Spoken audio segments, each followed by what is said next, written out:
This is Gary Atencio with CNTV, and today we're just outside of Denver, Colorado. I'm here at News Release Basketball. Since 1972, they have been sharing the love of basketball while sharing the good news of Christ through locals throughout Europe. I am here with the director, Steve. Thanks so much for joining us here today. This is an organization that really has been around for over 44 years. A group of men realized that there was a spiritual void in Europe there. They felt that the avenue was basketball. Share with me how it is you got involved with this organization. People think that I started the organization. I didn't, but it was through the original guys that I met while I was living in Los Angeles. I loved what they stood for as far as how they lived out their faith, having fun in life, using basketball to share the gospel, and it's something that was attractive to me, and so I wanted to get involved with that. Tried to find out a little bit more what they were doing, found out, and I applied, and I was accepted in 1981. That was my first tour. That is fantastic. You're familiar with the roots of the organization. What was the avenue of basketball something you think they chose? Well, I think they were all athletes to start with, but I think first of all, when they go overseas and they're playing basketball is such an international language, and everybody around the world may not speak the same tongue, but they understand sports. And basketball is a very popular sport around the world, especially in Europe.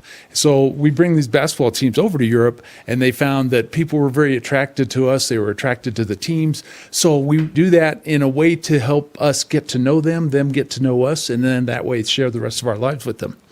Excellent. As a Christian, we have a set of beliefs, even a set of doctrines that we believe in, yet you wanted to share more than that. You really wanted to share the personal relationship that would change lives. Why was that important to you as well as the founders? Well, it's all about relationships because Jesus came to build relationships with us. And when you go and you try to focus in on a particular doctrine, a particular church set, things like that, then it's more about structure than it is relationship. Well, you look at Jesus in the Bible. He's all about building relationships. So that's what we want to do. Share our relationship of Jesus Christ that he has with us, share that with other people, and do it through the love of God and through the relationships that way. That is wonderful. As Americans, we obviously were exposed to basketball, be it grade school, high school, even into professional NBA. But I think for many of us, we don't even realize that basketball takes place outside of the USA. Basically, basketball is alive and well in Europe. Is that correct? Oh, yeah, very much so. In fact, it's really growing very heavily in popularity and also in ability, not only in Europe, but around the world. News Release Basketball has been invited to go to some other continents as well. We're just kind of resource limited in that we don't have enough teams to be able to send to these other places. Basketball is very popular all over the world, and especially in Europe where we go. That's exciting. This is a progressive ministry, yet at the same time, we're talking about an actual sports that is competitive. It goes out there and competes as well. Oh, yeah, we're very competitive. We bring high-level collegiate athletes overseas. We've brought some high school teams overseas as well, some of our high school all-star players. We bring some players who have played semi-professional basketball here in the States. And so at all various levels, it is very competitive. We try to get competitive games when we play overseas. What are the age groups that can actually get involved with? Where do they apply for this? And are we talking about co-ed teams as well? We have both men's teams and women's teams. The collegiate teams that we bring, we do look for players who have had some kind of collegiate experience. Not that they've played a lot on their teams, sure, or at the same time, all-stars on their teams. And so all sorts of levels. It's important to be able to have that kind of team concept or team structure to have been brought up in playing basketball, such that we can bring that same structure and that same concept overseas to Europe so that we can compete well. We don't have an age limit. We bring players that are out of college. We have some guys who are 28, 29 years old that still love to hoop it up. And then also, again, our women's teams.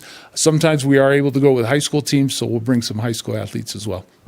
Once they apply, they're accepted. Is there a training that takes place here before they go out on tour? And where does the training take place? We do have a training camp. It's in different cities in different years. 2 years ago, it was Connecticut. Last year, we had to split it. We went to Dallas, and we also went to Phoenix. Next year, we're looking at possibly trying to bring it to Denver and try to get all of our teams before we go overseas to have one training camp. We have 6 teams overseas, and so to get them all together, to get them to know each other very well, to pray with each other, to be able to support each other that way, I think is very valuable to try to do one training camp.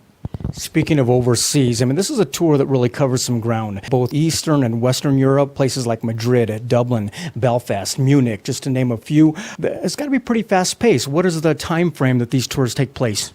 Most of our teams are about 3 weeks long. We'll do about a half-week training camp in the States, 2.5 weeks overseas.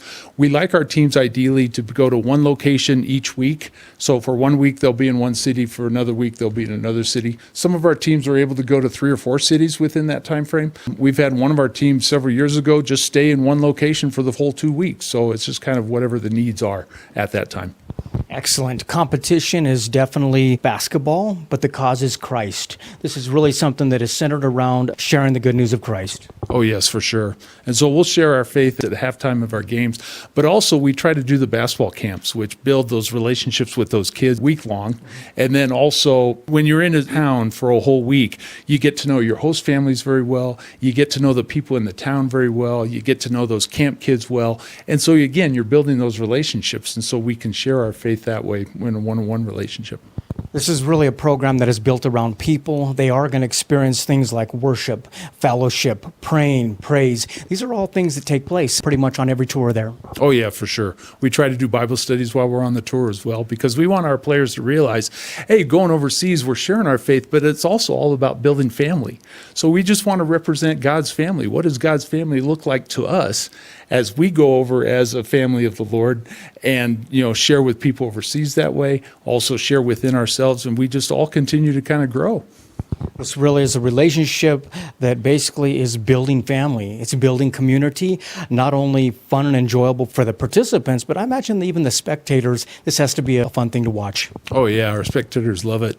They really do. And now it's in the middle of the summer, so sometimes holidays are very big in Europe. But at the same time, there are a lot of people that are still around the cities when we're there, and they come to our games. They'll try to meet us outside of the games or in the camp setting. Everywhere we can, we're trying to meet people. Performing quality, yet at the same time, this is fun. At the end of the day, I imagine people take some experiences away that they'll keep talking about. Oh, yeah. Gary, we're all about worship, family, fun, quality, and service. And so if we can do all those things on our tour, and we just want to let people know that life that God has given us, life in Christ is attractive. And so if we're attractive to other people, then we want them to get to know us, and then we can share that life of Christ. Quite a bit of activity takes place in a short period of time. What it makes me see here is the fact that not only are they taking part in 6 to 12 actual games out there, but you're actually providing clinics and workshops, sometimes even in between that as well. Oh, yeah, a lot of teaching, instruction, not only in their popularity, but also their ability. But at the same time, there's still a lot of people that feel like Americans bring a level of expertise overseas. And so as we go over, we offer to do basketball camps with the local club teams to be able to instruct them, help their young people develop in the sport of basketball, and then also just have an attraction that way. Fantastic. I mean, these are obviously probably special bonds between these players that last way beyond these tours. Is this something that you've experienced yourself, and what is some of the feedback you've heard from participants? I'll be honest with you. As much as I enjoy sharing my faith and working with people overseas, I really get a kick out of watching our players build a bond with each other. We recruit from around the country, and so these guys have never seen each other or met each other before our tours, yet they come away from a 3-week tour, and they're as close as family. Many of them stay in touch with each other after the tours. They build these strong bonds of relationships within themselves that we hope we can model to other people in that, this is what Christ's love looks like. This is activity that takes place not only at a local level, but at an international level, not only short term, but as well as long term. You have bases pretty well covered. Yeah, I hope so. We're always open for more things. We do want to turn our short-term work into a long-term work, and we do have several players over there now who are playing professionally overseas at various levels in different clubs, and while they're playing, they're also coaching young kids, again, building those relationships with the family, with the friends, with the clubs.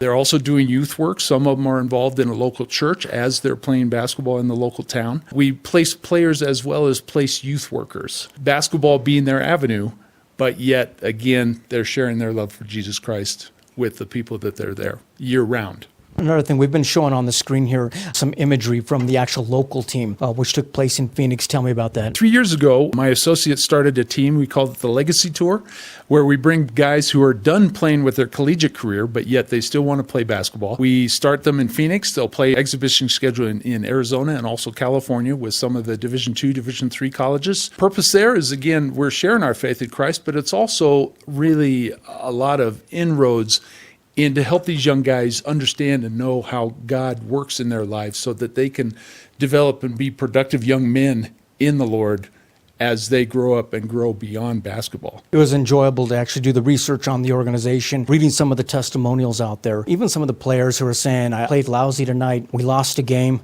but yet at the end of the night, this isn't about basketball. This is about really winning lives for Christ. Yes, it really is. I can think of one example way back when I was a player coach where we lost a game, ball rimmed off the rim with 1 second to go. We would have won it. We lost by one.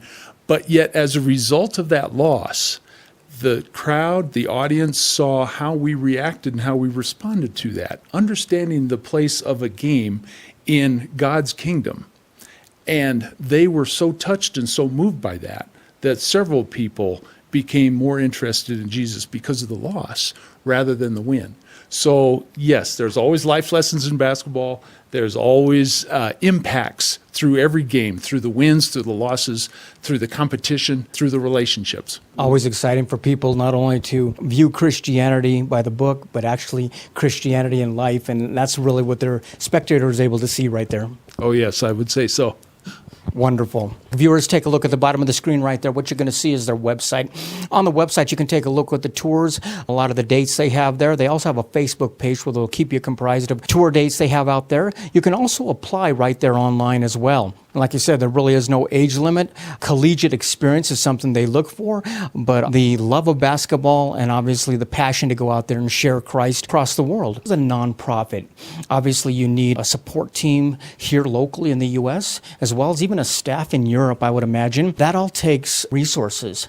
How is it that people are able to give to this program, and obviously that is the reason you're able to stay in existence? Yes, we do have a big need in that way. It does take resources to go overseas. We do look and do fundraising here in the States. We also have a News Release Basketball Europe organization that does fundraising for us in Europe as well. If people want to help, they can go to our website, and there's a place on there to click on the donate button. They can do that. We're looking for several different levels. We're looking for people that want to help a player go on our tour. Even this past summer, we had some players that were a little bit short, and they're still looking to try to find some resources. And so if there was somebody out there that could help a player, we're looking for some people that can help a team. Even at that level, that's the several $1,000s level. Some of our teams ended up being short. Some of the expenses we had this year were a little bit more than anticipated. And then, if there's somebody out there that just really wants to plug into our organization, we're looking for somebody that can help our program, which would take a substantial amount to help get us to a point where we can bring more teams overseas. And the reason I say that is not for the sake of growing just for growth's sake, but we have a lot of people over there asking for more of us. In other words, they want more teams to come. They want extended camp time. They would like us to come in the springtime. We haven't been able to do that. We could easily fill a schedule of 12 to 14 teams if we had enough resources to be able to do that, just because so many people overseas will want to have us there. So resources are very important. We're always looking for resources, and we're looking for people to help us out and plug in. Get involved. I'd have to say that's got to be something that is a good thing to want more of. I mean, that is great that everybody's excited over there. They're very receiving, and obviously benefits on both sides. Like you mentioned before, I mean, basically Christ came along and shared the gospel one life at a time, one community at a time, one continent at a time. Pretty exciting for you to be involved in something and actually see that on the ground working. I'll be honest with you, Gary, that's the reason I've stayed involved in News Release Basketball this long. I went as a player, I went as a coach, I've been a director, and now I'm the executive director of the whole organization. Why? Because I just see the impact in people's lives, not only the people overseas, but the impact to our players, just how it changes lives and how Jesus can change lives. And if we in any way can be some kind of help and some kind of tool to help do that, we're all for that. I would imagine if there's a supporter out there that's thinking about donating monetarily to the program, it has to be comforting to them as they look back at the stats just from last year. We're talking about 6 teams, 9 tours, 22 camps and clinics, 40 host families, 27 cities, and 1,600 youth that have been exposed to Christ. That's quite a thing, and just to hear that has got to be kind of neat for you. It's a lot, yes. And when I first got involved, we only had one team at a time. To see that kind of growth is amazing to me. And again, not that we're seeking those numbers for growth's sake, but what that tells me is that God is honoring our efforts. God is saying, yes, you're doing the right things, so keep it up. I will expand the numbers, and let's see how far we can take this thing. Let's see how far we can take it. This is a family of alumni, a family of players, of coaches, quite an organization out there. These are folks doing something beyond themselves. Is that something that you're able to experience one-on-one and see and experience through other people there?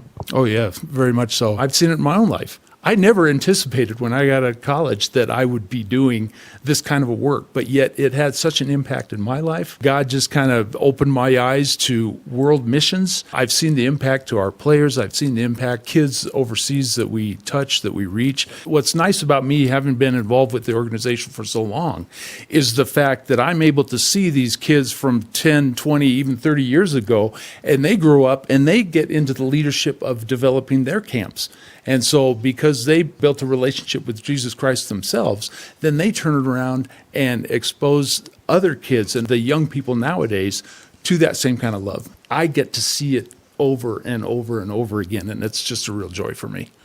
Fantastic. Viewers, take a look at the bottom of the screen right there. Once again, you're going to see their contact information right there. You're also going to take a look at the website. On the website, you can learn more about this mission that began really back in the 70s. A group of gentlemen that basically found the avenue of basketball to share Christ out there. You can also take a look at the tours they've got coming up. Check them out on Facebook as well. That is News Release Basketball. In Christ, through hoops to the world. This is Gary Atencio with CNTV. And if you don't know, now you know.